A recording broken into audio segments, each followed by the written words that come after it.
Had an interesting conversation on the taxi drive back here. So I was on the taxi drive back here, and as you may know, taxi drivers are one of the best way to practice your Japanese if you're in Japan, because everyone seems to want to have a conversation. I told him I was an anime YouTuber, and he just wanted to start talking anime. Here's the thing. When a taxi driver says, what anime do you like? What do you say? What's a good answer? It's a taxi driver, so you got to vibe check, right? You don't want to say something Odd Taxi.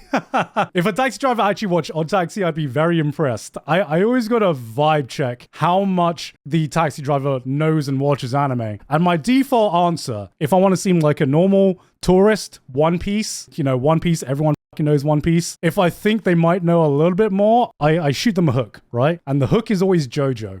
Because JoJo, if you want a life hack on how to start a conversation at a bar, say JoJo and it will always start a conversation. And JoJo's is like unironically the safest bet to always say, because so many people love JoJo, but it's not like mainstream. But I said JoJo and he was like, JoJo's all right. JoJo's all right. But you know what I am watching and I really enjoyed recently? Do you know what he said? He said Solo Leveling. And then he's like, oh, what's that other show that I'm watching? I think it's like I Parry Everything. And I was just like, what am I smelling here? Okay. This taxi driver has a certain taste. And I'm like, do you like fantasy anime? And he's like, yes, I love fantasy anime. And I'm like, do you like isekai? And he's like, how did you know? How did you know I love isekai? And then unprompted, he was like, yeah, right now, my number one favorite isekai, have you heard of it? It's called Mushoku Tensei. And I'm like, my man, my brother. I just had a 30-minute chat about isekai anime. And I'm like, why are you watching isekai? This was like an older gentleman as well. He is the last person I would expect to be a fellow isekai trash man. But I threw out the JoJo hook. He didn't take, and he's like, nah, I prefer Solo Leveling. I prefer I Parry Everything. He was 30. Nah, he looked like he was in his late 40s, man. Old people want to be reborn. Yeah.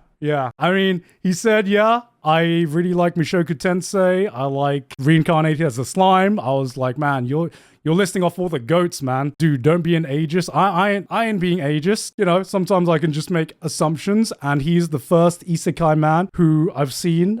This is the first conversation I've had about isekai anime in a taxi. What about SAO? We didn't mention SAO. We didn't mention SAO. But no, he love Solo Leveling. And when he found out I was working in anime, he's like, yo, I want season 2 of Solo Leveling. When is season 2 coming out? And I'm like, damn, you really like Solo Leveling.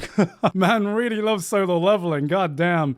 And when I told him it was winter this year, or winter next year, I should say, in 3 months, he was like, yo, no way. No fucking way. Oh man. Hey, maybe Solo Leveling is more popular than I gave it credit for. Did you discuss redo of Healer? I do not have the balls to discuss redo of Healer with a taxi driver. Nice to know Solo Leveling is popular in Japan. I don't know how popular it is. I don't know if this taxi driver... I don't know, because I haven't... Normally you can get a gauge with how many posters, how many advertisements you see in Japan. But with this guy, this is like... Maybe he just really, really loves the power fantasies, Japan hates Solo Leveling though. Yeah, I haven't seen much about Solo Leveling around. They don't advertise Solo Leveling in Japan. Yeah, I heard the Blu-rays sold dog shit, which Blu-rays do not, don't normally sell well internationally anyway, because who the uses Blu-rays anymore? But in Japan, it's still a big thing. I found the Japanese Solo Leveling fan,